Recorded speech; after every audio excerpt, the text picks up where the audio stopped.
Prynawn da bawb, a chroeso i sesiynau adolygu Carlam Cymru. Bydd y sesiwn heddiw'n canolbwyntio ar cybac, Mathemateg, TGAU. Dros y 45 munud nesaf, byddai'n ffocysu ar index a reolau pŵer. Byddwn ni'n gweithio trwy'r ffurf index, deall sut i ddefnyddio'r index i helpu datrys cwestiynau. Byddwn ni'n edrych ar reolau gwahanol, enghraifft y reol luosi ac hefyd y reol rhannu. Ac wrth ni'n mynd trwy'r sesiwn, byddwn ni'n cyrraedd pwynt i edrych ar sut i codi pŵer i bŵer ac hefyd cyrraedd cwestiynau arholiad i roi popeth mewn at ei gilydd i weld os ni'n gallu ateb cwestiynau TGAU. Felly i ddechrau, trwy edrych yn y manyleb cybac, fi gallu gweld bod un o'r ffocysau mae disgwyl ar disgyblion haen Canolradd yw i ffocysu ar defnyddio termau rif wedi sgwario, ail isradd, i cael rif ciwb ac hefyd y trydydd isradd a chylydd. Hefyd bydd disgwyl arnoch chi dysgu nodiant index ar gyfer indexau cyfannol, enghraifft 0, positif ac hefyd negatif. Ac mae disgwyl ar dysgwyr i ddefnyddio nodiant index ar gyfer indexau ffracsiynol uned positif. Felly, os chi moyn mwy o wybodaeth am beth mae disgwyliadau chi, ewch i'r link ar gwaelod y sgrin hwn, a byddai'n mynd syth i'r manyleb i chi edrych ar disgwyliadau'r haen Canolradd. Ond i ddechrau, ni'n mynd i ffocysu ar pwerau mwyn ni deall y ffurf index yn fwy. Felly, beth sydd gan y rifau isod hyn yn gyffredin? So os ni'n edrych, mae 9, 25, 4, 16 a 64. Os ni'n edrych yn y tabl, yn y grid, y sgwar fan hyn, gobeithio chi gweld un peth tebyg, mae 4, 9, 16, 25 a 64 i gyd ar hyd y llinell diagonol hyn. A ni'n galw'r llinell hwn, yr llinell sgwar, mae pob rif yn hyn yn cael ei datrys trwy lluosi ei hunan gyda'r gwerth ei hunan eto. Hynny yw, mae 2 lluosi efo 2 yn hafal i 4, neu 3 lluosi gyda 3 yn hafal i 9, ac yn y blaen. Ond beth os mae'r cwestiwn gofyn ni, beth sy'n cyffredin am y rifau hyn? 27, 125, 8, 64 a 512. Mae'n anodd efallai i ystyried sut i ddefnyddio hwn i weld beth sydd yn tebyg, ond os ni'n edrych eto, mae 9 yn rif sgwar oherwydd mae 3 lluosi y 3 yn hafal i 9. Ond os ni'n lluosi unwaith eto, 3 lluosi y 3, beth sydd gennym ni yw 9 lluosi gyda 3, sef 27. So, yn lle rif sgwar, ble mae 2 rif yn cael eu lluosi gyda'i gilydd, ni nawr yn edrych ar rif ciwb. Ac mae hwn yn y dechreuad mewn i'r ffurf index. Oherwydd beth ni'n edrych arno yw patrwm fan hyn. Y patrwm ni newydd weld yw rifau sgwar yw ble ni'n lluosi 2 rif at ei gilydd i roi un rif o 9 gyda ni. Mae rif ciwb yn ble ni'n lluosi 3 rif at ei gilydd, enghraifft 2, lluosi y 2, lluosi y 2. So ni'n lluosi 2 tair gwaith, unwaith, dwywaith, tair gwaith, i cael rif ciwb. Neu, enghraifft olaf yw 4. Mae 4 ar pob ochr y ciwb, felly 1, 2, 3, tair gwaith ni'n lluosi 4 at ei gilydd i cael ateb o 64. Ond mae ffordd mwy syml o ysgrifennu rifau fel hyn. Y ffordd mwyaf syml yw edrych, sawl gwaith yn ni'n lluosi rif, 3 efo 3, ni wedi gwneud e 2 waith, neu sawl gwaith ni wedi lluosi 2 gyda'i hunan, ni wedi gwneud e 3 gwaith. A beth ni'n chi gweld yw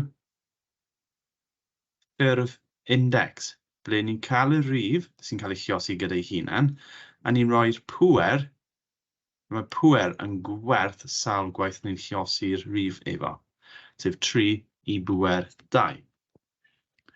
Neu 2 i bŵer 3, neu hefyd 4 i bŵer 3. Mae ffordd mwy mathemategol o ysgrifennu hwn lawr, sef y ffurf index, a ni'n ysgrifennu'r ffurf index fel lythyren n i bŵer a. Dyma'r ffurf o ysgrifennu unrhyw index, ni chi defnyddio hwn yn y byd mathemateg, a beth ni'n gweld mae a yn cyfateb i'r pŵer. Hynny yw, sawl gwaith mae rhaid i rif n cael ei ymddangos yn y swm lluosi, ac mae'r n, y bon neu'r base, yw'r pa rif sy'n cael ei luosi yn y term. Felly, os ni'n mynd nôl i'r enghraifft mwy o syml ni ni'n edrych hyd at nawr, 3 i bŵer 2 yn golygu 3 lluosi gyda'i hunan 2 waith.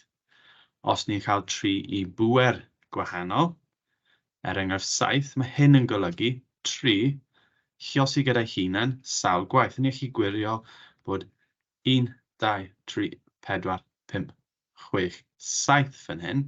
Felly, beth sy'n digwydd yw ni wedi gwneud 3 lluosi y 3, sef 9, ond mae rhaid ni cofio bod 1, 2, 3, 4, 5, 6, 7 yn y term cyfan.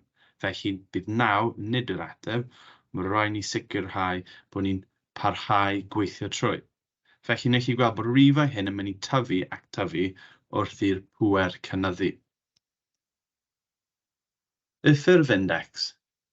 Mae rai cwestiynau yn codi ble yn eich arholiad efallai bydd yn gofyn i chi ysgrifennu'r rif mewn ffurf index, neu gweithio allan beth yw'r rif, neu enrifwch y ffurf index. A felly ni'n dechrau gyda cwestiwn syml, oes modd i ni ysgrifennu hwn yn y ffurf index. So cofiwch eto nawr, mae lythyren n yn hafal i'r rif sydd yn lluosi gyda'i gilydd, sef 4, ac mae'r pŵer yn hafal i'r nifer o weithiau mae'r rif yn cael ei lluosi gyda'i hunan. Felly 4 yw'r n, ac hefyd 4 yw'r pŵer. Enghraifft hwn yn dangos, mae modd gweld bod y rif yr un peth, felly 4 lluosi gyda'i hunan 4 gwaith. Oes modd i ni edrych ar enghraifft arall, so fan hyn nawr, 4 lluosi gyda'i hunan 6 gwaith. Felly, bydd n yn 4, sef y rif sy'n cael ei lluosi gyda'i hunan, ac bydd y pŵer yn hafal i 6.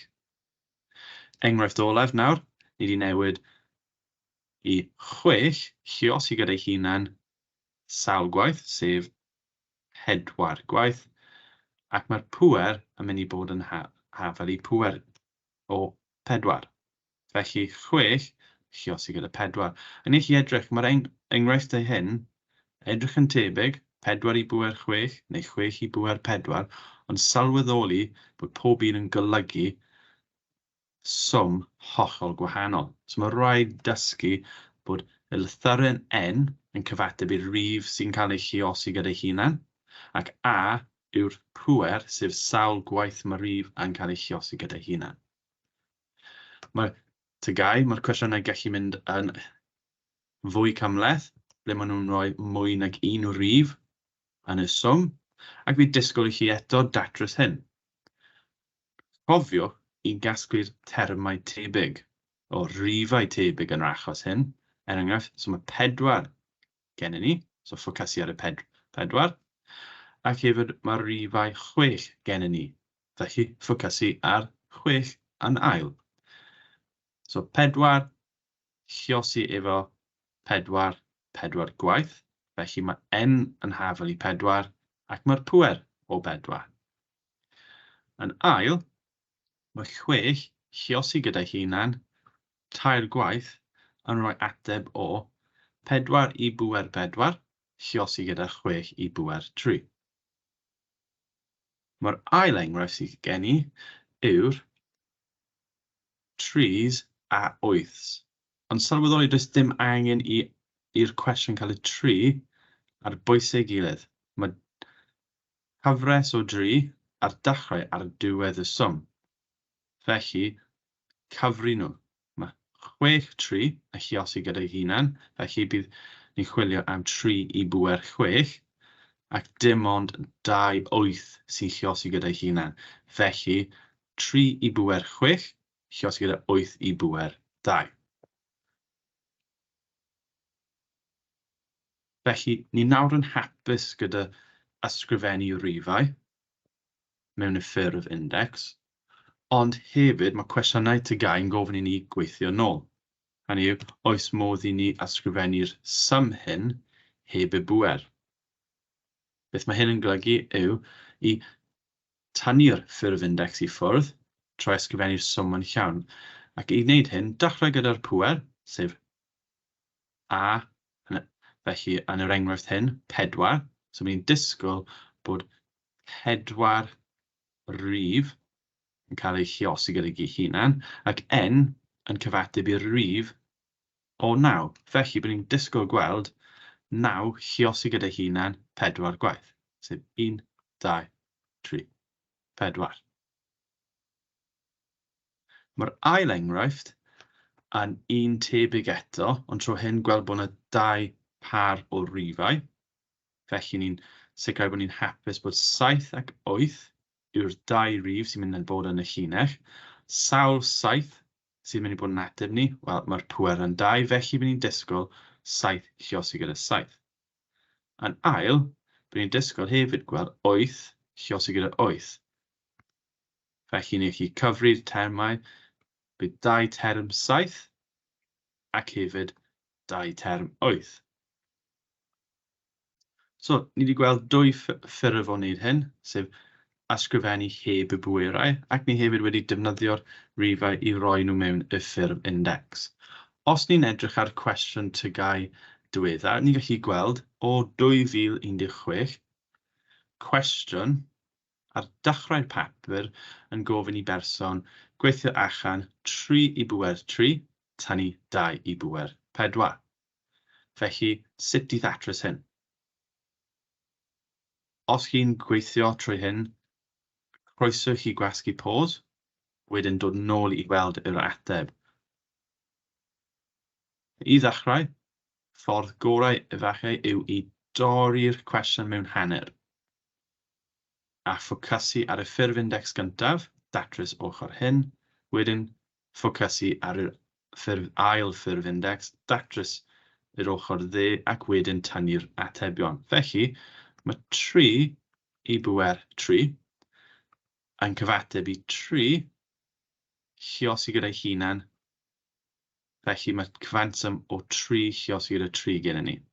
A fel ni wedi gweld ar dechrau'r cyflwyniad hyn, 3 lluosi gyda 3 yn 9, mae 1 term ar ôl. So mae 9 lluosi gyda 3 yn hafal i 27. Os ni'n edrych ar y 2 i bwer 4, ni'n gallu gweld bod hyn yn mynd i cyfateb i 4 term o 2. 2 lluosi gyda 2 holl ffordd ar draws. Ni'n gallu symleiddio gyda 2 lluosi 2 i 4 a 4 arall. Ac yn ola, 4 lluosi 4 yw 16. Felly, ni wedi datrys y pwerau, sef y topic yr uned hwn, a ni nawr yn mynd i gorffen y cwestiwn trwy roi'r gwerthoedd mewn heb y bwerau. So 27 tynnu 16. Ac mae hyn yn hafal i 11. Felly mae'r ateb i'r cwestiwn o 2016 yn gwerth 11. Yn y 10 munud, just dros 10 munud yn y sesiwn hyn, ni wedi edrych ar y ffurf index. Ni'n hapus gyda ysgrifennu rifau llawn neu troi'r rifau neu swmiau mewn i'r ffurf index. Beth ni'n mynd i symud mlaen i nesaf yw i edrych ar y reol luosi ac hefyd y reol rannu. Mae'r reol luosi yn defnyddiol iawn. Mae'n galluogi ni i cyfuno pwerau sydd yn barod yn y ffurf index. So, os mae un rif, ble mae'r n yn cynrychioli gwerth y rif, sylweddoli bod y rif gorfod bod yn hafal, so mae'r un rif n ac n, gyda pwerau gwahanol a b, mae modd i ni ysgrifennu fe fel term n y rif eto sy'n cael ei chiosi, ond ni'n adio'r pwerau a ac b. So os ni'n moyn edrych ar enghraifft o sut i wneud hyn, ni'n gallu gweld 3 i bwer 2 chiosi efo 3 i bwer 4. Edrych a nodi lawr bod n yn 3 yn yr ochus hyn, felly byddai'n disgwyl gweld 3, a mae'r pwerau yn 2 a 4. 2 a 4. Felly, ateb dwi'n disgwyl yw 3 i bwer 6. Ond os ni'n ysgrifennu hwn mas yn llawn, ni'n gallu gweld ble mae'r reol yn cael ei greu. Oherwydd mae 3 bwer 2 yn golygu bod 2 term o 3, ac mae 3 bwer 4 yn golygu 6 term yn y cyfanswm, sef 2 term fan hyn, oherwydd 3 bwer 2, ac 4 term o'r ail ran y swm. Felly, ni gallu gweld bod 3 i bwer 6 yn neud synwyr, ond hefyd mae'r swm o adio pwerau yn neud yn lot gyflymach nag ysgrifennu'r holl llinell allan. Ni gallu defnyddio hwn nawr i edrych ar enghreifftiau syml, sef 8 i bwer 6, chiosi gyda 8 i bwer 7, ac eto beth ni'n gweld yw 8 yw'r term n, ac ni'n adio 6 a 7 i roi ateb o 8 i bwer 13.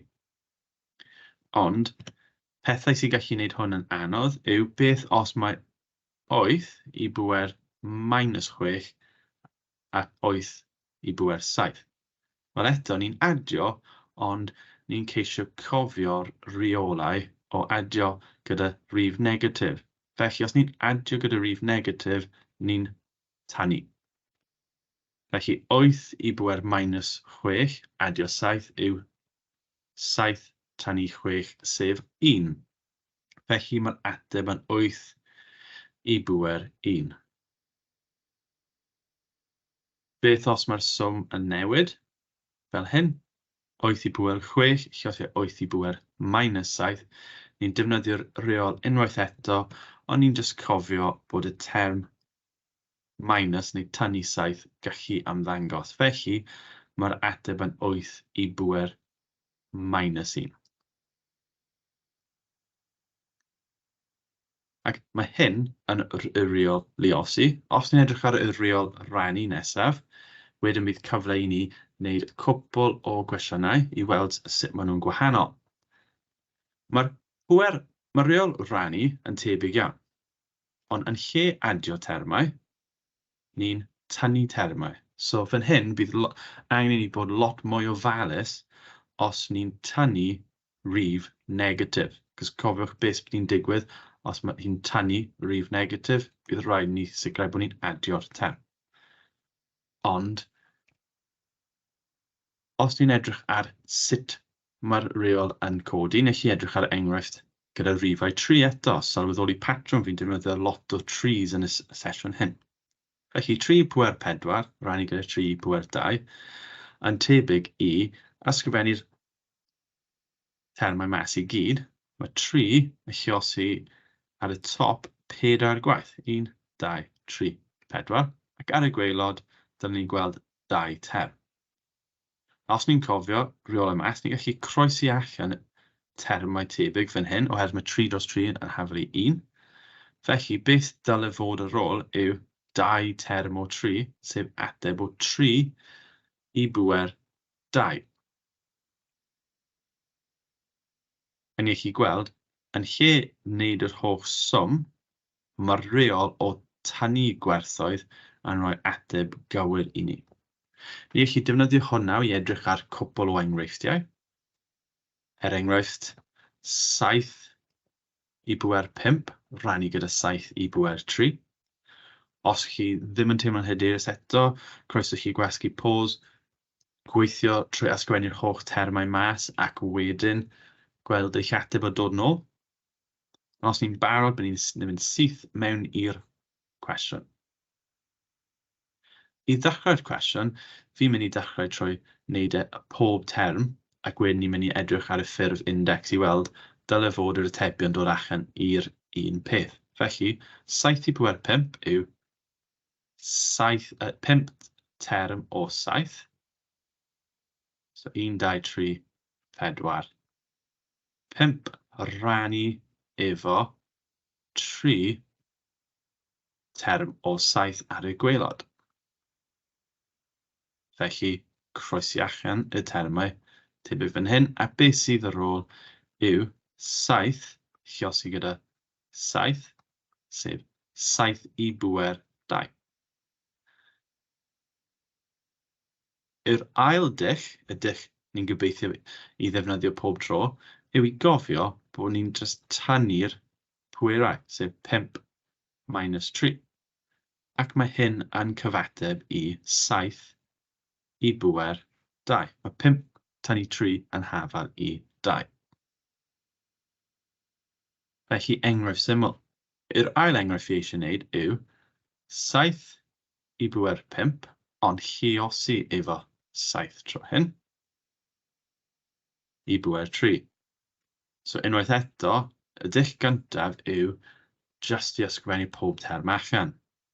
So yn gyntaf bydd lot o 7 yn i fan hyn, 5 term 7, 1, 2, 3, 4, 5.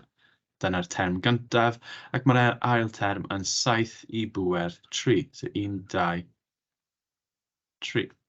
A mae modd i nawr cyfri'r holl termau, sef 1, 2, 3, 4, 5, 6, 7 ac 8. Felly mae 7 i bŵer 8 yn ateb gywir. Ond eto, oes modd i ni adio'r pwerau i weld os mae'n lot gyflymach. A ni'n gallu gweld bod 7 i bŵer 5 adio 3 yr un peth a 7 i bŵer 8. Felly, mae 2 ffordd o wneud y cwestiwn. Gobeithio wrth i chi ymarfer, bydd chi'n dod yn lot fwy hyderus gyda adio neu tannu'r termau.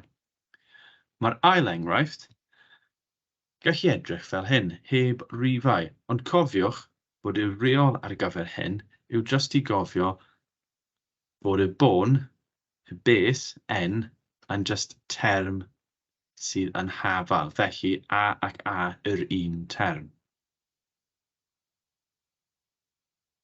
Felly, os ni'n dechrau fan hyn, mae modd i ni eto ysgrifennu'r holl termau. So, a, lluosi gyda a, lluosi gyda a. Nifer o weithiau sydd yn hafal i 5. Ond os ni'n gweld ar tro hyn, mae 7 term ar y gwaelod. Felly 1, 2, 3, 4, 5, 6, 7. So os ni'n croesi allan nawr, beth ni'n mynd i gweld yw bod ateb ni yn haflu 1 dros a lluosi gyda a. Felly mae hwn gallu bod yn anodd i ystyried beth sy'n mynd mlaen, ond os ni'n neidio syth i defnyddio'r dull newydd o a i bŵer 5 tynnu term 7, bydd ni'n gweld bod modd i ni wneud y swm hyn yn gyflym iawn trwy just 5 minus 7 yn haflu minus 2. Felly ni'n mynd nôl lan i weld, mae hwn yn a i bŵer minus 2.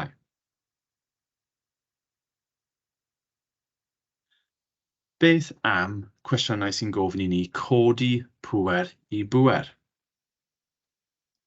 Wel, ni wedi edrych ar y reol lluosi, ni wedi edrych ar y reol rannu. Tro hyn, ni gallu edrych ar cwestiwn pŵer i werth pŵer. Mae'r nodiant pwerau yn edrych fel hyn. Mae AN eto'r rif i bŵer A. Mae'r holl peth i pŵer B, yn yr un peth a dweud n i pŵer a lluosi gyda B. Felly sylweddoli bod B yw'r pŵer am yr holl term. Ffordd neis i weld beth mae hwn yn golygu yw edrych ar enghraifft eto dechrau gyda rhif 3. So 3 bŵer 2 i bŵer 4 yn yr un peth a dweud bod ni'n lluosi'r 3.2 pedair gwaith. Hynny yw, 3.2 unwaith, dwywaith, tair gwaith, pedair gwaith. A ni'n gwybod beth i wneud nawr. Ni'n edrych ar reol lluosi rhwng 3 i 2 ac y 3 i 2 eto ac y 3 i 2 eto. Ni'n gwybod beth mae'n rhaid ni wneud yw i adio. Felly 3 i pŵer 2 adio 2 pedair gwaith yn hafal i 3 i pŵer 8. Felly beth sy'n digwydd yw, pryd chi'n rhoi pŵer i bŵer, mae'n rhaid ni lluosi oherwydd beth sy'n digwydd yw ni'n lluosi'r pwerau hefyd. Felly 3 i pŵer 2 i pŵer 4 yn yr un peth a ddweud 3 i pŵer 2 lluosi gyda 4. So os ni'n edrych ar enghraifft syml i ddechrau bant, ni'n just defnyddio'r un reol eto. Ceisio deall yn fwy, beth sydd gyda ni yw x i pŵer 2 i pŵer 4. Ac os ni'n ysgrifennu allan beth sy'n digwydd, ni'n gallu gweld bod un term lluosi gyda 2 term, lluosi gyda 3 term, lluosi gyda 4 term. Mae'r termau yr un peth, felly mae hwn yn just cwestiwn reol lluosi. Ble mae rhaid ni adio'r termau, sef 2 adio 2 adio 2 adio 2. Felly mae'r ateb yn 8. Mae'n lot gyflymach os ni'n edrych ar enghraifft gyda rifau gwahanol, felly x i bŵer 3 i bŵer 7, ni gallu mynd syth i'r reol o lluosi, ond lluosi'r termau, felly 3 lluosi gyda 7 yn hafal i x i bŵer 21. Os ni'n edrych ar enghraifft arall o x i pŵer 4 i bŵer 8, beth sydd gyda ni yw x i pŵer 4 lluosi gyda 8, sef x i bŵer 32. Felly, wrth i hyder ni codi, ni'n dechrau gweld bod modd wneud cwestiynau fel hyn trwy defnyddio rheolau yn lle ceisio lluosi'r holl termau. Felly'r enghraifft olaf nawr, gobeithio ni gallu gweld 7 yw'r term sy'n cael ei lluosi gyda hunan i bŵer 2 i pŵer 4, ni'n lluosi, felly 7 i bŵer 8 yw'r ateb. Ond, yn gynharach, o'n i wedi gweld un cwestiwn ble oedd y pŵer wedi dod allan yn negatif. A beth mynd i wneud nawr, ni'n mynd i edrych ar beth ydy hwn yn golygu ac i wneud fwy o synwyr cyn i ni symud i cwestiynau TGAU. Felly, pŵer negatif yn edrych fel 6 i bŵer -1, neu 6 i bŵer -2. Ond cyn cyrraedd 6 i pŵer -1, 6 i pŵer -2, ni'n mynd i dechrau nôl gyda rhif 3. Felly fan hyn, beth sydd gyda ni yw 6 i bŵer 3, oherwydd mae 6 lluosi gyda hunan yn tair gwaith.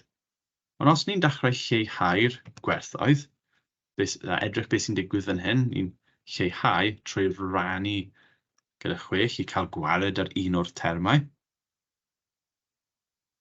So ni'n rannu gyda 6 i tynnu un term i ffwrdd. Ni'n gweld bod y gwerth yn lleihau i 6 i bŵer 2. Eto, ni'n gallu gwneud yr un peth, rannu'r term 6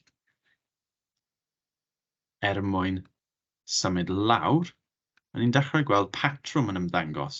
Bydd hwn yn 6 i bŵer 1. Os ni'n gwneud un ar ôl, so 6 rannu gyda 6, rydyn ni'n gweld 6 i bŵer 0. Mae 6 i bŵer 0 yn hafal i 1. Ac beth sydd wedi digwydd yw, trwy mynd lawr y res fan hyn, ni'n rannu efo 6 pob tro. So eto, beth sy'n digwydd nawr os ni'n symud lawr? Ni'n rhannu efo 6. Hynny yw, 6 i bwer minus 1 yn hafel i 1 dros 6. Ffordd o ysgrifennu hyn yw n i pwer minus a yn hafel i 1 dros a. Ac os ni'n ffocysu ar y pwynt A, ni gallu defnyddio reol lluosi ac y reol rannu reit ar y llinell ar bwys A. Er enghraifft, os ni'n edrych ar 6 i bwer minus 3, sydd yn hollol wahanol i 6 i bwer 3, beth bydd ni'n gweld yw mae hyn yn cyfateb i 1 dros 6 i bwer 3, neu os fi'n ysgrifennu'r holl termau allan, 1 dros 6 lluosi gyda 6 lluosi gyda 6. So nawr mae hyn yn gwneud synwyr. Ni'n gallu deall beth ydy pwerau negatif yn golygu, a cwestiynau syml yn gallu weithiau gofyn i ni oes modd i ni ysgrifennu'r rifau hyn allan heb y pwerau. So yn gyntaf, byddwn ni'n ysgrifennu 4 i bwer minus 2 fel 1 dros 4 i bwer 2, ac yn ail byddwn ni'n ysgrifennu allan 1 dros 4 lluosi gyda 4. Felly, beth chi wedi defnyddio fan hyn yw reol pwer negatif trwy defnyddio'r cildroi y gwerth, so 1 rhannu efo. So mae'n hollol bwysig bod chi'n hapus a hyderus gyda ysgrifennu rifau fel hyn. Os chi'n edrych ar yr ail enghraifft, 10 i bwer minus 4, byddai'n ysgrifennu allan yn gyntaf yr 1 dros yr un peth, ond gyda'r rif pwer positif, ac yn ail ysgrifennwch allan yr holl termau, sef 1 dros 10 4 gwaith. 10 lluosi y 10 lluosi y 10. Ond mae modd symud ymlaen i weithio allan mwy o'r atebion. Ond enghraifft olaf cyn dechrau'r cwestiynau arholiad, ni chi edrych ar hyn. Beth yw 9 i bwer 0 i bwer 6? So un enghraifft diddorol. 9 i bwer 0, lluosi gyda 6, oes cofiwch i reol pwer i bwer yn lluosi, yn hafal i 9 i bwer 0, felly bydd hyn yn cyfateb i 9 dros 9 neu 1. Felly, ble ni wedi cyrraedd nawr yn y 35 munud o'r sesiwn, ni wedi cyrraedd y ffurf index, y reol lluosi, y reol rannu, ni wedi edrych ar codi pwer i bwer, ac ni hefyd wedi cael cyfle i edrych ar y reol pwer negatif. Felly, ni wedi gweithio trwy cwbl o reolau. Gobeithio ni'n hapus gyda'r ffurf index o ysgrifennu termau fel n i bwer a, ac ysgrifennu nhw mewn termau llawn heb y bwer. Gobeithio ni'n hapus nawr gyda'r reol lluosi o n i bwer a lluosi n i bwer b, yn hafal i n i bwer a plus b. Y reol rannu o n i bwer a rannu efo n i bwer b, ble ni'n tynnu'r pwerau. So does dim lot o wahaniaeth rhwng y reol lluosi a rannu. Ac ni hefyd i edrych ar sut i ddefnyddio ac un neu ddau enghraifft o pwer i bwer, ble mae n i pwer a i bwer b yn cael ei gyfrifo trwy lluosi'r pwerau a b. Felly, sut ydy'r reolau hyn yn cael ei gosod mewn papurau TGAU? Os fi'n mynd reit nôl i'r dechreuad y cwrs newydd, neu chi gweld yn y deunydd sampl o 2015, oedd cwestiwn sydd yn gwerth 3 marc di ymddangos. Ac os fi'n darllen y rhan A mas yn gyntaf, a yw'r gosodiadau canlynol yn gywir neu'n anghywir. Rhowch gylch o amgylch yr ateb cywir, ac mae rhaid i chi roi esboniad llawn o'ch penderfyniad ym mhob achos. Cwestiwn A yn gofyn, mae A wedi sgwario plus B wedi sgwario bob amser yn eilrif, pan fo A a B yn rifau cyfan. Ac fan hyn i chi gweld bod opsiynau dyn ni, cywir neu anghywir, a digon o le i treialu neu esbonio'r reswm. B yn dweud bod A wedi sgwario, lluosig gyda B wedi sgwario, bob amser yn odrif pan fo A a B yn odrifau, gyda cywir ac anghywir i ddewis, ac eto le i ysgrifennu'r ateb allan. I mi dechrau gyda A, y beth yw'r opsiynau mwyaf syml yw dewis rifau, gweithio allan gwerth y rifau, a weld os mae'r ateb yn eilrif.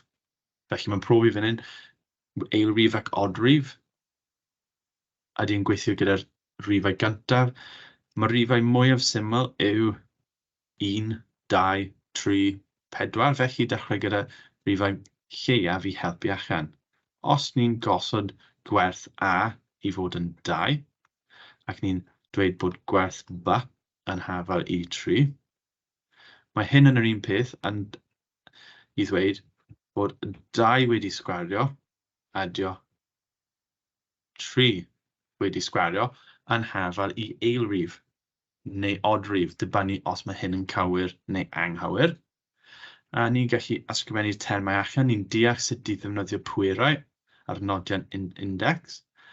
Mae 2 wedi sgwario, adio 3 wedi sgwario. Yr un peth a 2, lluosi y 2, adio 3, lluosi efo 3.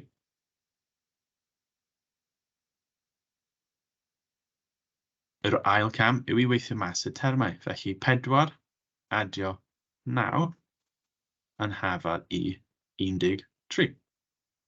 A ni chi gweld gyda'r dewis o 2 a 3 i ddechrau, mae'r ateb wedi dod allan i 13.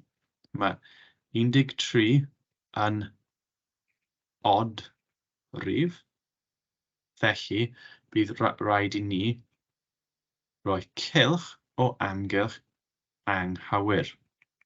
So ar gyfer un marc, beth i'n neud yw defnyddio'r ffurf index i weithio allan bod yr ateb yn anghywir. Mae'r dull yn glir, mae'r defnydd o'r pwerau yn glir, ac mae'r ateb yn dangos bod ni'n anghytuno neu mae'r gosodiad hyn yn anghywir. Ba, ni gallu edrych ar hyn a ceisio weithio allan beth mae'n rhaid i wneud. Os mae'r ddau rif yn odrif, beth sy'n mynd i digwydd? Wel, ni gallu ceisio esbonio trwy ysgrifennu lawr. Mae hyn yn yr un peth o dweud A wedi sgwario, lluosi gyda B wedi sgwario. Fel beth os mae odrif, lluosi efo odrif gyda ni. A gobeithio bod ni'n deall bod odrif, lluosi odrif, wastad yn hafal i odrif. Ac felly, mae'r odrif wedi sgwario, lluosi gyda odrif wedi sgwario, yn hafal i odrif wedi lluosi gyda odrif, lluosi efo odrif lluosi gyda odrif. Mae'n edrych bod hwn yn ailadrodd lot, ond gobeithio chi'n gweld bod odrif wedi sgwario yr un peth ac odrif. Felly trwy lluosi gyda odrif wedi sgwario ac odrif wedi sgwario, mae hyn wastad yn mynd i cael ateb o odrif. Felly ni'n gallu rhoi ateb o amgylch cywir. Mae'r gosodiad ni wedi gweld yn gywir. Cwestiwn nesaf sydd gen i yw allan o'r deunydd asesu enghreifftiol y flwyddyn ar ôl. Mae hyn yn gofyn i ni datrys 5 i bwer 2, lluosi gyda 2 i bwer 3. So, os ni nawr yn ceisio cofio, mae'r lluosi fan hyn. So falle y byddwch chi'n ystyried y reol lluosi, ond gobeithio chi'n cofio bod y reol lluosi gorfod cael n ac n, sef termau yr un peth. Felly, nid reol lluosi yw hon, ond dau swm ar wahân. O 5 i bwer 2 yn 5 lluosi gyda 5. Lluosi gyda 2 i bwer 3, sef 2 lluosi gyda 2 lluosi efo 2. A ni gallu wneud hyn trwy gweithio allan y termau wrth ni fynd. So 5 lluosi gyda 5 yw 25. Lluosi gyda 2, lluosi gyda 2, lluosi gyda 2. So ni gallu ysgrifennu 2 lluosi gyda 2 yw 4, lluosi gyda 2. A ni'n just cyfrifo wrth ni fynd. 4 lluosi gyda 25 yw 100, lluosi gyda 2, ac mae ateb o 200 yw'r ateb gywir. So beth ni wedi gwneud fan hyn yw cofiwch mae'r nodiad hyn yn golygu bod 5 lluosi gyda hunan, so mae yna 2 term o 5 ac 3 term o 2 oherwydd 2 i bwer 3.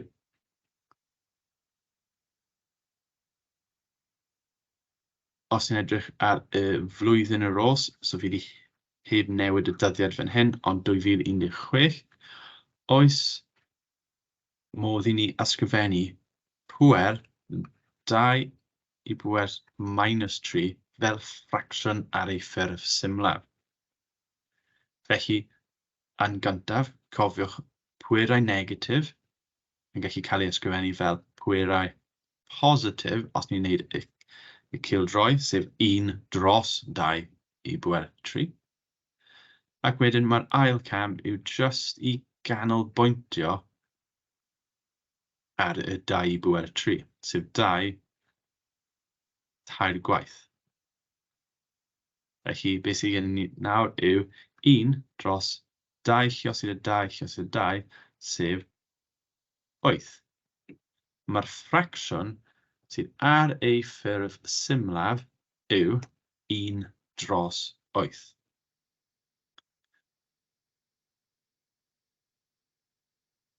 Enghraifft nesaf nawr, yn enghraifft ni wedi gweld yn gynharach, tebyg iawn i beth ni wedi gweld reit ar y dechrau sesiwn, ble mae 3 i bwer 3 minus 2 i bwer 4. Felly, os fi'n symud i'r enghraifft olaf o lluosi, jyst i sicrhau bod ni'n dechrau gan defnyddio'r holl reolau ni wedi gweld. Felly, 3 bwer 4, lluosi 10 i bwer 3, gweld bod y term ar y gwaelod yn wahanol, felly ni gorfod gweithio allan y 3 i bwer 4 ar wahân i 10 i bwer 3. Felly, 3 i bwer 4 yn 3 gyda 4 term. Ac mae 10 i bwer 3 yn 3 term o 10. Felly, ni'n gallu gwneud hwn cam wrth gam. 3, lluosi gyda 3, lluosi gyda 3, lluosi gyda 3. Lluosi gyda 10, lluosi gyda 10, lluosi gyda 10. Neu ni'n gallu gweithio fe allan yn gyflym. So dibynnu ar y papur, ond fel arfer does dim cyfrifiannau gennym ni. Felly bydd angen ni gweithio mas yn araf bach. Felly 3 lluosi gyda 3 yn hafel i 9. Lluosi gyda 3 yw 27. Lluosi gyda 3 eto yw 81. Lluosi efo 10. Lluosi efo 10. Lluosi efo 10. A nawr ni gallu cofio bod lluosi gyda 10 yn sgil ni gallu defnyddio trwy cofio sawl 0 sydd gyda ni, sef 3. Felly 81,000. Felly, just i mynd nôl i beth ni'n gwneud heddi. Yn y sesiwn, ni wedi gweithio trwy ffurf index. Ni wedi edrych ar nifer o reolau gwahanol, enghraifft, uriol luosi, uriol rannu, codi pŵer i bŵer, ac hefyd uriol pwerau negatif. Ni wedi edrych ar nifer o gwestiynau arholiad o'r cwrs sydd wedi dechrau'n 2016, y cwrs chi'n gobeithio gweithio arno nawr, ac ni wedi cael cyfle i ddefnyddio'r reolau hyn. Yn y sesiwn nesaf, byddai'n gweithio ar ffurfs safonol, a gobeithio bydd mwy ohonych chi yn cymryd rhan yn y cwestiynau. Diolch am wrando i bawb.